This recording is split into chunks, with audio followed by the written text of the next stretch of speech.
If you're wondering what a good deal is for a sealed box of any type of Magic the Gathering product right now, you're not the only one.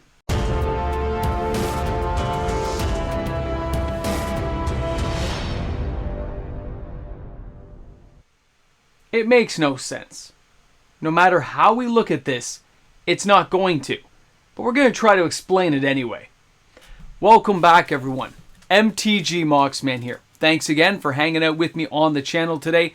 And of course, if you're new to the channel, you like today's product, you like what you see on the screen, don't forget to like and subscribe to the channel, turn on your notification bells, daily uploaded content, and of course, we're getting closer to that 20,000 subscriber mark. Guys, we are closing in on the 19K. And when we get to 19,000, of course, I will be putting up the 19K rules video. That will let you know what to expect when we get to the 20K party, which of course everyone's invited to. So, the sealed question. The sealed product. I've been getting a lot of this lately, guys. Moxman, what's the right price to buy sealed at? What's a good value? What's a good deal? Should I be buying this? Should I be buying reserve list? What's going on? That's why nothing makes sense. Because in the past, we had some defined boundaries on what we kind of expected, what used to be considered the sealed box. Now, I don't care which sealed box you go with, or sealed bundle pack, Mirrored and Besieged, Forgotten Realms, Fallen Empires, I don't care. They had a base value. They had the baseline. If it was a regular new booster box, it was around $100 Canadian. In the US there it was what, 90, 95, all the way up to 110, depending on the product line and what year you're looking at. And this is why it makes no sense anymore, because people can wait for Amazon. The players have grown in patience. Not impatient, with patience. They know to wait. They know it's coming. They know what to expect. And because of that, they are less likely to buy an overpriced product put out by distributors, absorbed by a store, and now sitting on an LGS near you when they can just wait. I had all kinds of comments and emails, people waiting for the Amazon days in October or whatever. Guys, that's what players are looking at now, and that's why the prices don't make sense. If an Amazon dump takes a new box and puts it on for 70, 80 bucks, okay, let's just say 65. I mean, right now, at face-to-face games here in Toronto, me and a few of the patrons, Discord members, we were having the conversation today about how they had Baldur's Gate draft boxes for $89 Canadian. That's like, what, 60 bucks US? Like, that's crazy. They had collector boxes of Commander Masters for $199. That's 50 bucks a pack. The debate about how much the store was losing, cash flow issues, all that kind of stuff came up. But it also brings down to, what's the base value? What's the new value in the economy of sealed boxes that players should be looking for? What's the bottom? And that's why Amazon and the brand damage that we've seen makes that question so much more difficult than it used to be. It used to be a straight up, oh, it's $100 at least. Every box, $100 at least. All back here in the Moxman's things, all these fat packs are $50, and of course, the base value for the boxes is $100. But things that are more expensive and old, like an Urza's Destiny, you know, that could be like $5,000, $6,000 base values. But the base values don't count anymore. We are in that stage where it's the race to the bottom. I mean, the real race to the bottom, where somebody says, "I'm selling this for $1,500," and somebody comes back to you and says, "I'll give you $200." That's not what I said, but that's what I'm offering. And that's what makes it crazy, because when people know that Amazon's coming and somebody got carried away and buys something at full price with the intent not to open it, but to flip it, to save it, to hold on to it, who would not just have the patience nowadays to sit back and wait for it? Wait for that Amazon dump. Wait for the fire sale from your local LGS, at least while they're still in business. Wait for it. Because those are the moments where you do get to take advantage of good deals. But what is that good deal? The real deal is in your head. Depending on what angle you are coming from. Are you hoping to flip it? Even 20 years from now, are you hoping to flip the product? Then you just want to get as low as your mind thinks you can get. So if it's $69.99 US for a box of Baldur's Gate, go for it, man, if you think that's a good deal. Some people would say, no, man, that's got to be $30. This is like a box of playing cards at this point. It has no value. I want it for 30 bucks. So that person's going to hold out in the hopes the game just perishes and melts away and goes down to 30 bucks. All these different players out there trying to find that value, the value is going to be where you think it is. If somebody came to me and said, hey, Moxman, move that Tootsie Roll out of the way and say, hey, Gills of Ravnica, I'll give you 20 bucks for it. Well, I'm not going to sell it for 20 bucks. That stalemate's not going to go anywhere. You see, some players will have price memory. They'll have what it used to be. They'll look at something like a gift edition Throne of Eldraine, collector booster inside, $75. Somebody offers you 40 bucks. You're like, I'm not going to give you two for 40 bucks and lose half my money. Some people may be forced to, but others are going to have the original price memory and they're not going to budge, or they're so upside down in a product, they've lost so much money, they can't afford to sell it that low, depending on where they're coming from. And that's what really makes this feel not just like an unregulated market right now, but like the Wild West. Like it just feels like everything's kind of crazy. I've had some people throw some very good deals my way. Some really, like, I consider them very good deals. But then I had to calm myself down, take a deep breath, like I'm telling you guys, take a deep breath, make sure you know what you're getting into and why you're doing it. Because if you're hoping to flip product, it's not going to go your way. If you want to buy it for your own consumption, you want to open it, you want to draft with friends, and it's a good deal for you, then go ahead.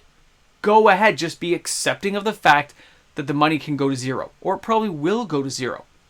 So of course you want to get the best deal that you think is possible on that particular product. I don't care if it's a reserve list card. I don't care if it's a sealed product line.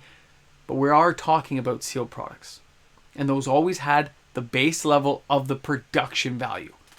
And Wizards of the Coast has messed that up because the base value is not $100 anymore. I would say the base value, if you asked me, is 50% of what it used to be. 50%. So if a box is $100, the base value is 100. Right? That's how it used to be. Now it's 50. You got Commander Masters. Look, I got Commander Masters over here. Commander Masters. Let's just say this was $200. Let's say $250 Canadian. $250. Base value $125 after release. Because that's something that's going to happen on Amazon. That's what people are looking at. That's how people are feeling. So if you're a person who's hoping to flip, you want it at half value. Because you're assuming all the risk. You're taking on the possibility of losing 100% of your money. So if you're out there trying to negotiate a deal, I say negotiate hard. 50%. That is the rate. This box, although I wouldn't sell it to you, somebody else might. Somebody else might give you that deal because they need the money or they've got different debts, different things going on in their lives. And that's where we're at right now. The Wild West is in full effect. People waiting for Amazon dumps, overbuying anything, and just talking about the patience they have to wait now for the bottom to drop out, for people just to give up and give that deal in. That's crazy. Now, by the way, in a totally unrelated thing, we're 8 minutes in, most people aren't watching. This isn't just happening right now with Magic. It's happening with toys, because I sell toys online. It's on with toy sales. It's happening with anything that is collectible. You're seeing a declining sales market. Like people cannot just go out there and get the liquidity even where they used to a year ago. It is much harder now. With everyone cash strapped, and I don't care. It seems like a recession to me. I know people have been humming the word around. It does feel that way. It does feel that way. So those who have more stability in their pocketbook are able to hold on a lot longer, and they can really wait for the deals that they feel are worth it. And I'm saying it's 50%. If the box is 100, base it at $50. I know that's horrible to say. So if the box in Canada is 160, it's got to be less than 80. Less than 80. So even a box of Baldur's Gate at 89, I still wouldn't buy it, and I didn't buy any. And I love buying sealed boxes, you guys know. But I looked at it and said, why do I need that box? For the dragons? I have dragons. For some of the characters, I open boxes at release. I don't really need any of those characters. And anything I need, I can go after the singles. I can buy the individual cards and save myself a ton of money. And that's where so many players' minds have gone to when you read the Reddit boards, the emails, the Discord, the private messages, and the info I get from stores, guys, it is a buyer's market if you can hold on long enough for the right deal. But that deal has to appeal to you. Don't listen to other people. Don't listen to me. I'm telling you 50% because I'm saying you're assuming all the risk, and that's the flipper mentality. If you're going to flip this over, you've got to save so much money on it that you really can afford to risk it. You've got to have such a profit margin possibly lined up that it's got to be worth it for you. If not, don't buy it. Go for the singles. Buy the individual cards you're looking for, because right now, 9 times out of 10, it's cheaper. It is cheaper just to buy the cards. To buy the individual singles from things like TCG Player, Card Market, even your local retailer, guys, it'll be easier. And of course, if you're buying on TCG Player, this is that moment where I show for myself and say, hey, use my TCG affiliate link, guys. It is found in the description of every video I put out. Click the TCG link, takes you to TCG Player. You can do your beep bop boop shopping experience. And this channel here, we get a 3.5% kickback, which helps me get more prizes, which I can't show you right now. They're right there, but I can't show you for the 20K party. That's what I've been doing right now. And every little bit of support you guys give me really helps out. So if you're shopping on TCG Player anyway, make sure you use my affiliate link.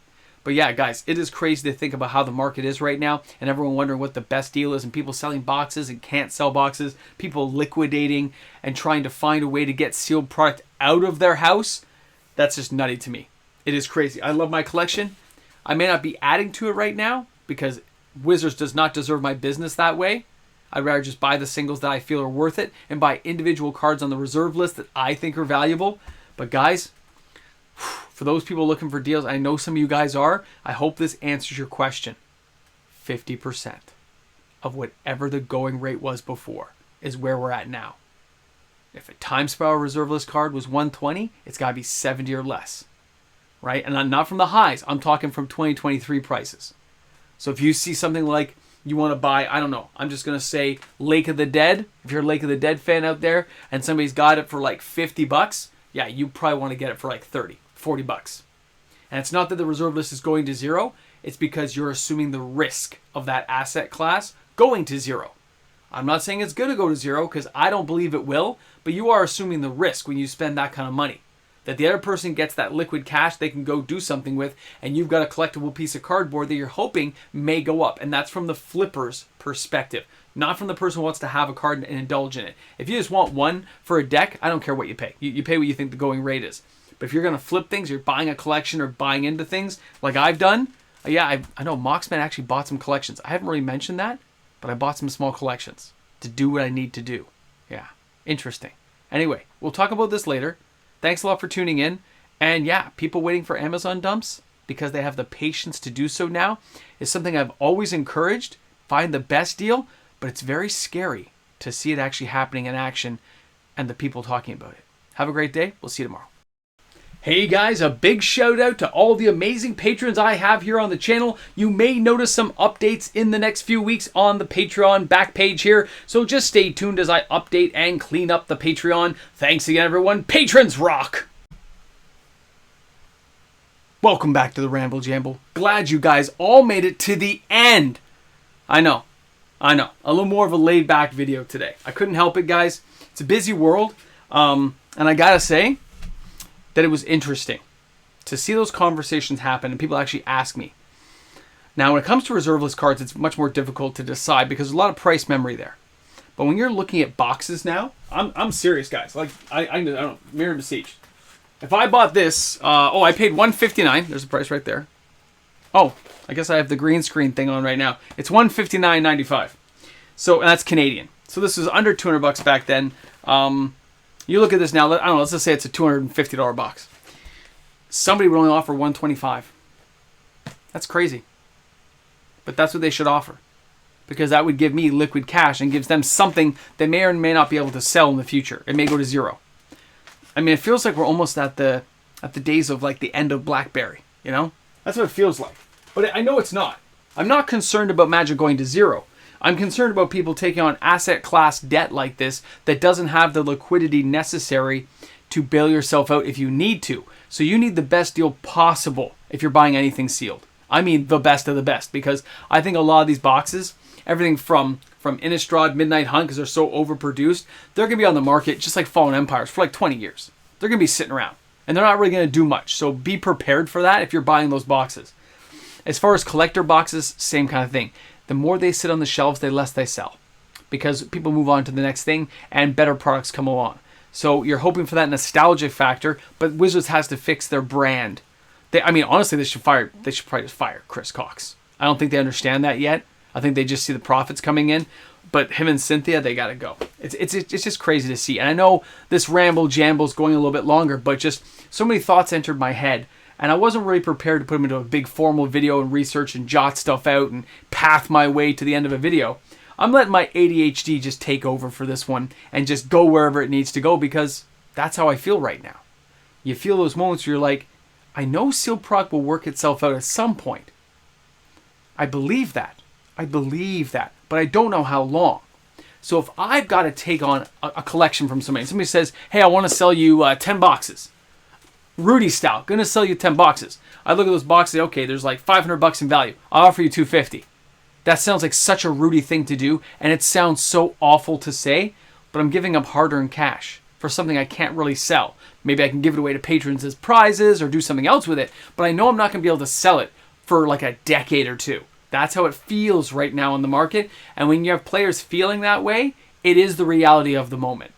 And people want deals based on that reality of the moment. So you can either say, no, I ain't selling you nothing, or you give in and go with the flow and accept your losses and move on.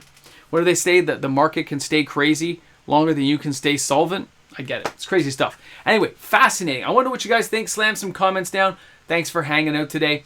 It is Mrs. Mox's birthday today. So our anniversary was on like the Monday, you guys know, and this is actually her birthday. You guys are on the birthday date. So I recorded this, of course, late last night, and I'll still have videos up. She already understands that, everything will be fine-tuned. I'll treat her to some very nice stuff. I have her birthday present right here, and I so overpaid. And she's not going to see this video because we'll be busy. I so overpaid. I don't like Apple products. I had to basically take a loan out to try to afford this. I know I tell you guys to clear things off your credit card. This isn't going to be cleared off my credit card. I'm personally freaking out a bit, but it's her birthday. Happy wife, happy life, and she deserves it. She puts up with me. Anyway, thanks for hanging out. Thanks for listening. Hope you guys are having an awesome day. Remember, bring a friend to Magic. You guys are awesome. You know it's true. And yeah, I'll see you guys tomorrow.